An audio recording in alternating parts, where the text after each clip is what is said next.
Hello everyone, and welcome to another episode of Go Fish Adventures with Dustin and Morgan. This episode, we're going to show you how to enjoy Glacier National Park without a vehicle registration pass. If you weren't able to get a vehicle registration pass, we'll show you how to still enjoy your time like you didn't even need it to begin with.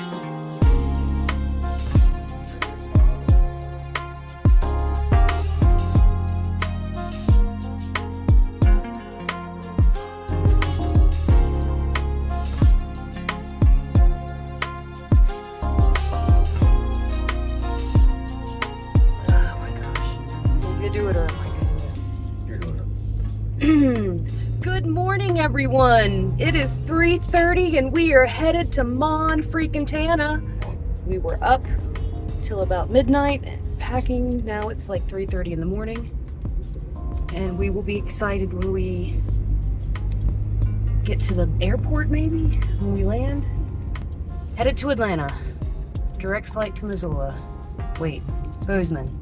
Dustin and I have been pulling this Montana trip for about 10 years now.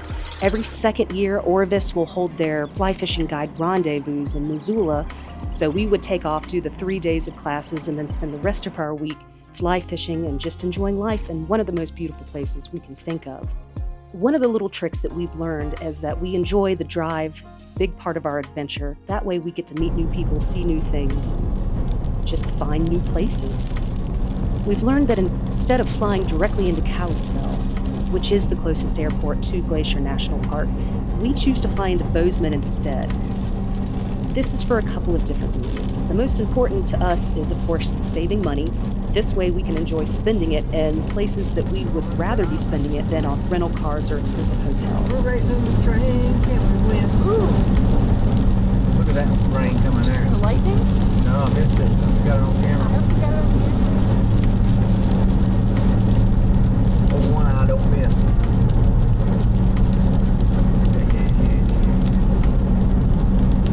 It's not right. We flew from Atlanta to Bozeman, get the rental car, drive up to Missoula, stay in a hotel, and then check the weather pattern, check the water, and then make plans from there. We kind of have an idea where we're going to go. Look at that. We're going that way.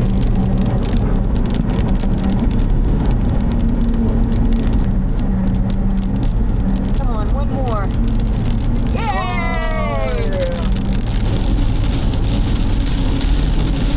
Oh, yeah. Oh,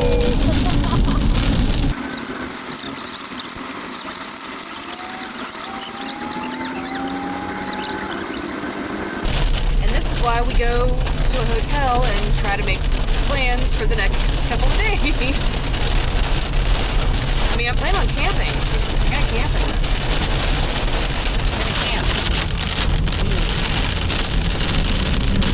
So we fly into Bozeman, grab our rental car, and then do the straight drive right up to Missoula. It takes about 2 to 3 hours, and we will resupply, enjoy the sunrise as we drive to Flathead and around one of the most beautiful lakes in the world.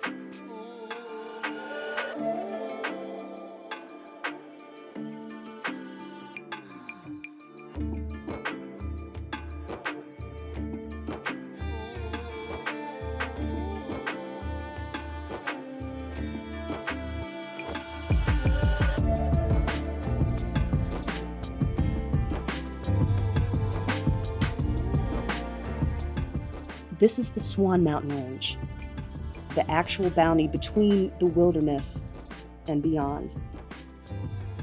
This is the beginning of Glacier National Park in the Bob Marshall Wilderness.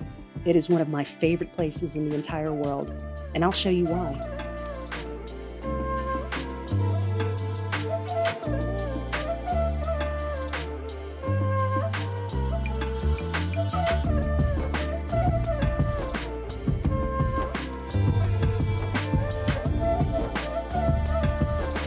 If you have the time, I cannot recommend enough driving past Flathead Lake.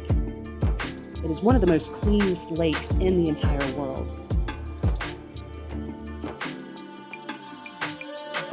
Flathead Lake is literally the ocean in the mountains.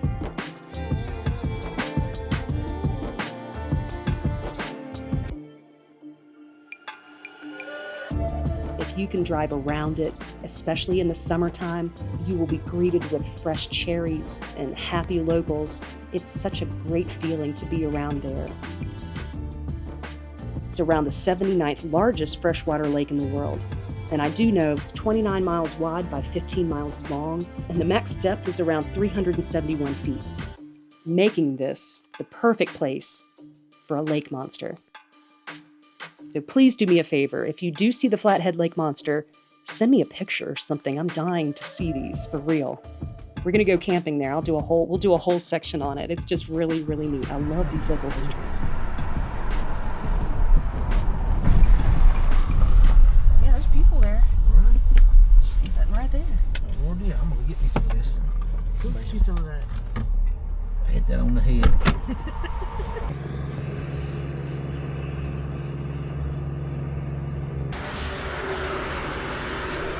Let's see if I've got some tips. These look so good. Just back or two? Two, yeah. Thank you. Thank you, you too. You helped make our trip up here wonderful. Yes, thank We you were very looking much. forward to this Thank you very so much. much. Thank you. Have a good rest of your day.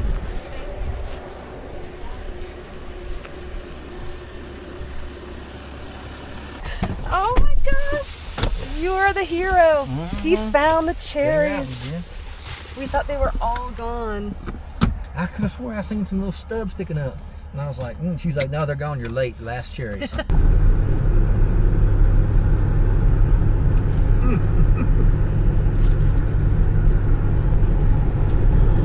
Unless you tasted those cherries, you don't know. No. I've never had fresh cherries. I eat cherries all the time. And those cherries right there are the There was When nothing. cherries come in, you know me. When cherries come in season, I get them. I love There was nothing that tastes like this though. Flathead cherries These are very, very, very special. Stop taking handfuls. Look, that one's stuck together. It wanted to come. Savage eating. Belly aches for days. This is my breakfast. I'm like an old black bear.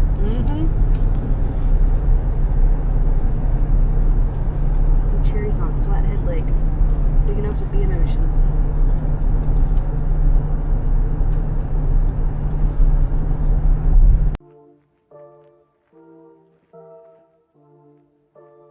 Welcome to Glacier National Park. This is the best national park in the entire United States, in my opinion. The most popular entrance is the west side entrance, located here. This is the main entrance for the park, and they definitely are going to be checking for those vehicle registration passes here. There are 3 ways to enter this park: the east side, the west side, and the northwest side. Not too many people know about the northwest side, and we're going to show you that that's one of our little secret places to sneak in as well, to get a good hike in without all the crowds. So if you do want to skip around the vehicle registration pass, it's actually quite easy. You just need to be at the gate entrance before 6 a.m. or come after 3 p.m. You will still need your park entrance pass though, so please make sure you support your national park by buying one of these.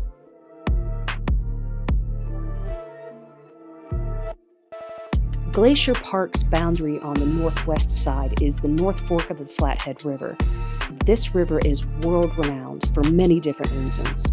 One of my favorite things about this river is that it is the instigator to the National Wildlife and Scenic Rivers Act. This is a very important program that includes federal and state management to protect the water and best preserve it and its surrounding areas in its natural, free-flowing state. To protect the wildlife, to protect the flora and the fauna that surrounds it, and to guarantee that this part of the river and its surrounding areas will stay this way for the remainder of time without human influence. One of the main reasons they protected this river is to protect the cutthroat trout and to be able to limit the amount of humanity's impact on these native species. If you are interested in learning more about how species can impact these areas, I encourage you to research the possum shrimp and how it affected and decimated Flathead Lake when introduced to try to encourage another species to grow.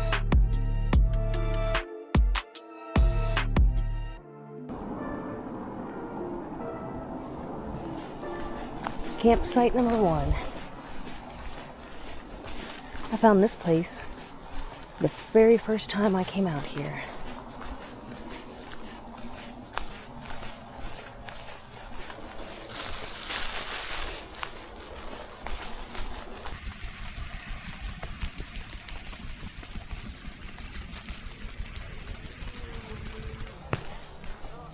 Can you smell the coffee?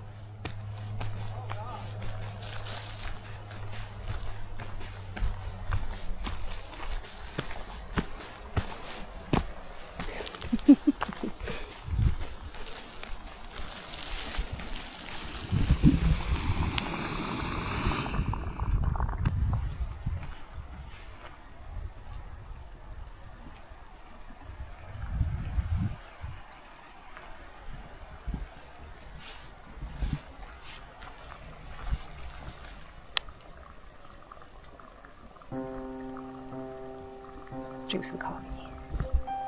Some of the most confused questions we get are about the different pass options for the national parks, especially Glacier. Besides the national park pass that you need to enter any national park in the United States, you need a special vehicle registration pass for Glacier. This is due to the very limited amount of parking they have in some of the more popular trailheads and picnic areas. The park entrance pass is $35 per car for 7 days. The annual pass, which is good for the entire year, is $70. But if, like us, you plan on visiting more than one national park, I hope this year, then it would be definitely worth your investment for the America the Beautiful Pass. It is $80 for the year, and it allows you to visit any national park in the United States without having to pay a separate entrance fee.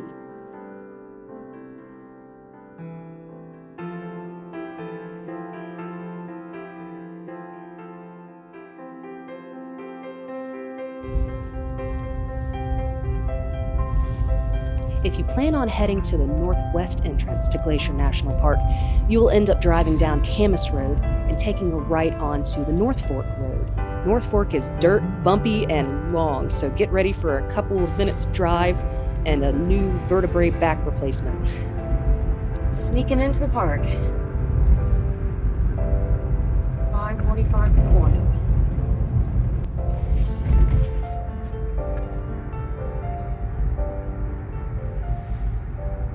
She's just now getting here. What? We're fine. You're going 25 miles an hour to the...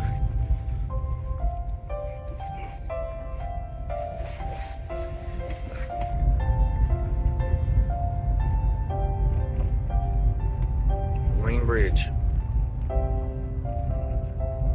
Did it say how many miles it was to? 6.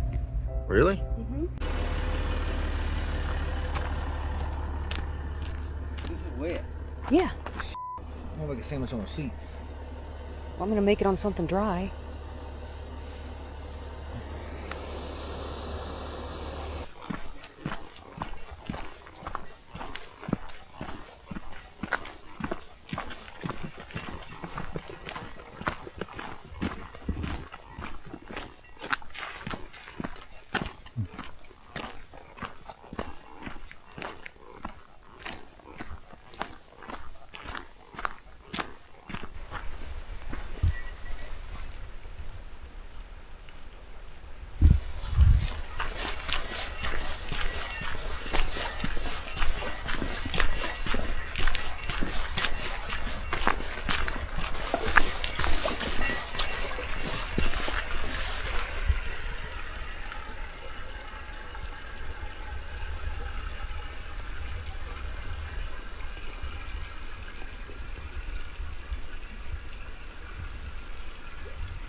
Tell me the plan, baby. Obviously that trail there went down the outflow. We could go down and fish that, or we could go up here and see what that Quartz Lake's at. I say we go where the fish are at. I said we go see what the Quartz Lake's at. We can always come back down here and fish that. I never seen what that lake's like. 6 miles? I've never seen any of this. No.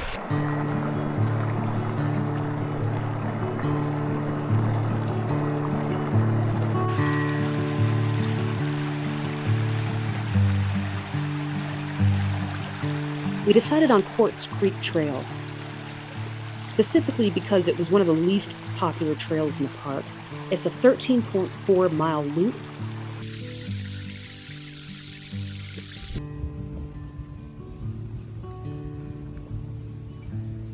And does have a 1,000 elevation, or what we like to call vert, gain on both sides of the hike. The hidden lakes are untouched due to the twin mountains that protect them from other sides. It keeps pretty much everything, including people, away from this area. Oh look, there's the trailhead. There's a sign. Information. It's a reward. There's no vert on this. Well, my lungs say it's vert. My legs say. Okay. My name is Pythagoras. Which one? All right, yeah. His trail name's Pythagoras, and I'm gonna be diatomaceous. When we meet anybody, those are our new names. Those are our names. We're from Canada. Which way are we going? This leg. I can't remember. Quartz Lake leg. Yeah. Why does it say it's that way shorter? Why does this one say it's shorter to go left? And this one says it takes more time to go right.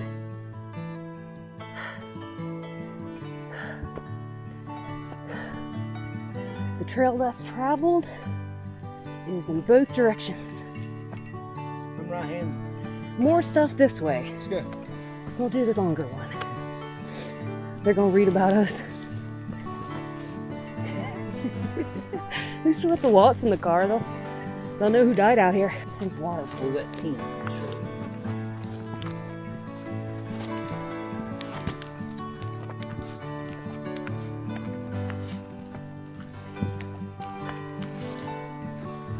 That's how wet everything is. It's like walking through water. We're almost there. Look how wet my legs are. Yes. Quick dry. I don't think you're used to seeing people.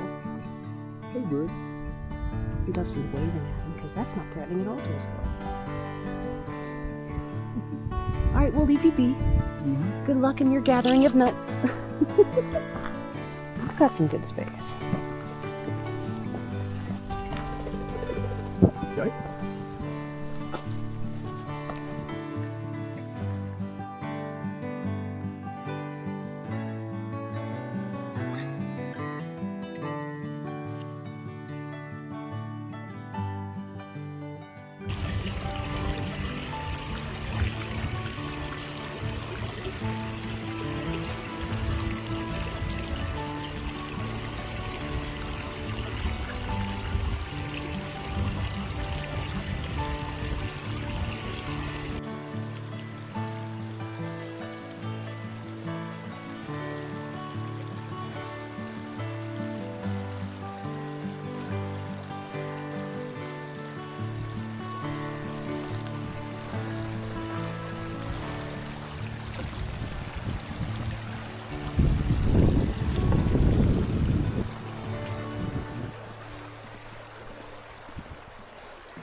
Ditto. Definitely bring waders.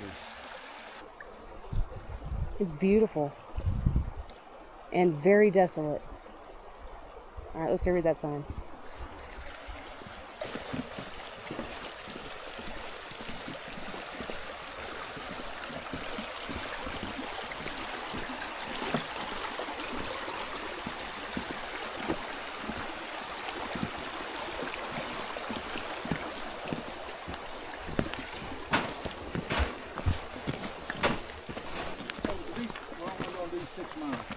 After discovering that all of the trout were not in the streams, that they had moved into the lakes for the summer, and the realization that we did need our waders to stand in this freezing cold lake for an hour, we gave up quickly and decided to reapproach the next time we came back. Yeah, we should totally keep going to Quartz Creek, so we should keep going up this way. Chill here and then go up there to see Which way we go there? what our options are. I mean, there's nobody out here. I bet we could just drop our stuff and walk up there. What is this for? Yeah, I'm gonna chill right here while I got some, and eat a sandwich maybe, and fish right here.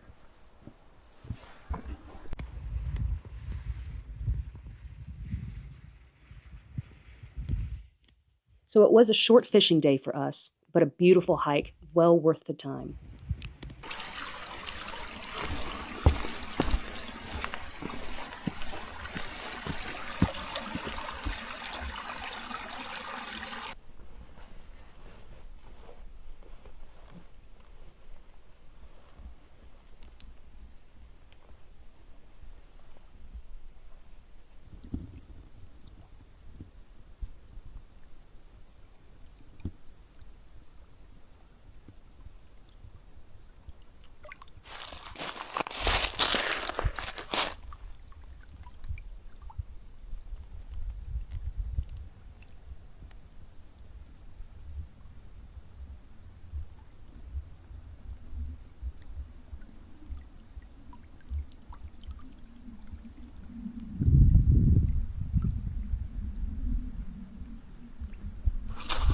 All right, we did our 7-mile hike.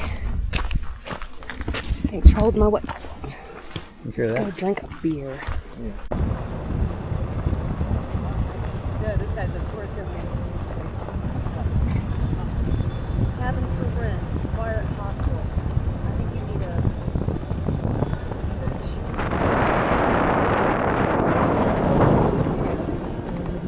Take a picture of it.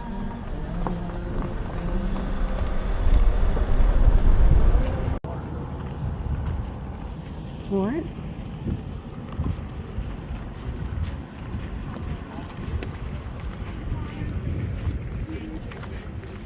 Look. Caribou Trail Wagon. What? There's a lending library.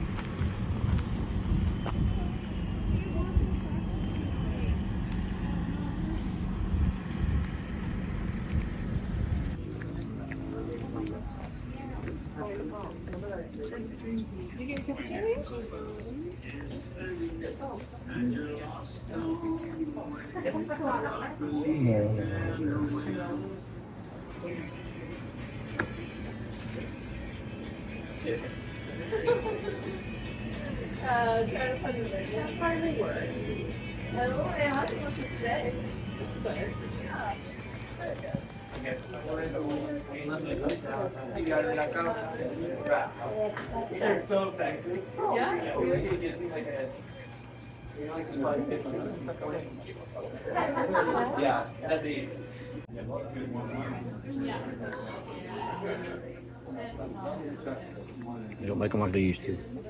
We've retreated from the crowds. Found chocolate in the middle of nowhere. Look at this. What's they bred in the forest, bred in the middle of nowhere? It's chocolate and poppy seed. Yeah.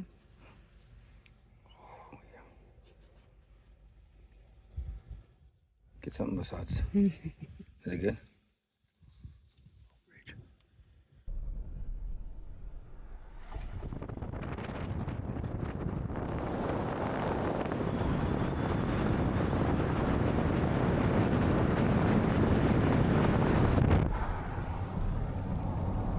Now that we spent our morning sneaking into the park and enjoying a world-class hike and beautiful surroundings, we took a lunch break and then headed back into the park after 3 p.m. to do one of our favorite things, which is the Going to the Sun Road drive. On the way up to the Going to the Sun Road, you will pass a parking lot for Avalanche Creek Trail. This is a great tiny hike, especially for those with mobility issues or small kids or just people that don't enjoy hiking very much. It's called the Trail of Cedars. It's a 0.9-mile loop that is paved wheelchair friendly and is mostly going to be up on boardwalks. It features extremely large cedars, plant life, even has a beautiful waterfall that you can enjoy.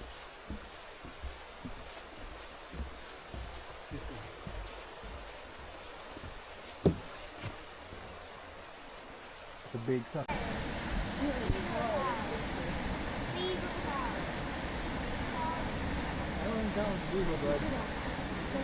Feeding. Yeah, he's feeding.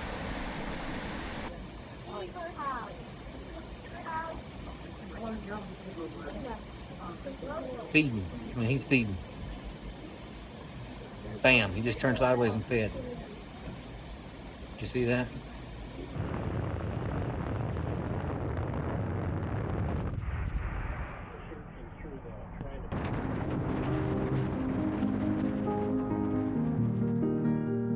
going to the Sun Road is one of the hardest roads to plow in the entire United States.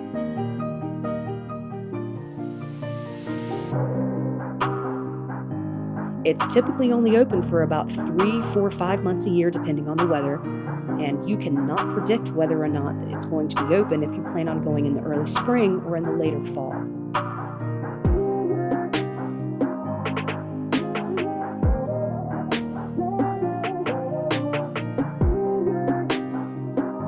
Going to the Sun Road has been on my bucket list ever since I first came to Montana. So plan your trip accordingly if this is something that you need to check off your list like we did.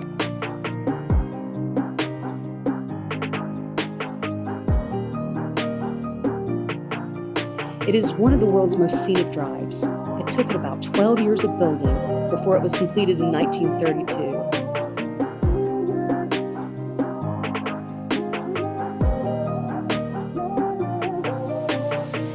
It is a complete pass over the Continental Divide at Logan's Pass at about 6,000 feet. If you are a little bit scared to drive yourself, I will not judge you, for I had a few panic attacks the first time we drove with no one else around us. But you can ride a jammer bus, one of these cool, old-timey looking red buses. But I would say to get your tickets ahead of time because they do fill up fast.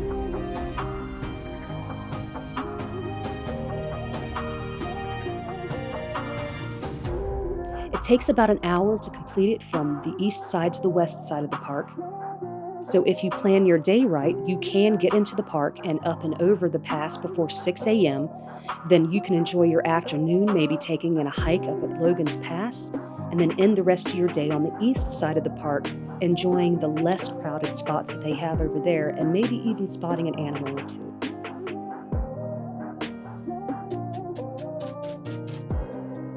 Just be careful if you do need to pull over and park on the side of the road. It is definitely acceptable, but please keep in mind that people driving on the Going to the Sun Road are not 100% worried about hikers.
After spending a couple of days camping out in the middle of nowhere next to the Flathead River, it was time for us to pack up and go to the next part of our adventure.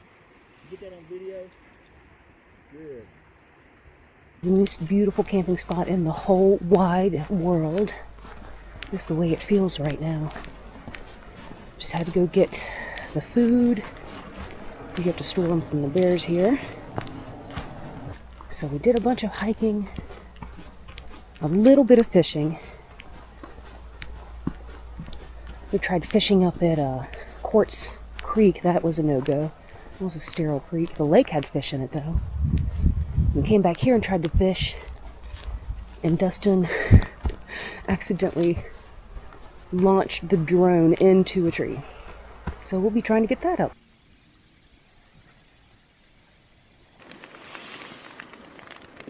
Join us as we head over to the Bob Marshall Wilderness and spend a week fly fishing for cutthroat trout in one of the most desolate places in the United States. Missoula has issued a severe thunderstorm warning for Central Lake County in northwestern Montana.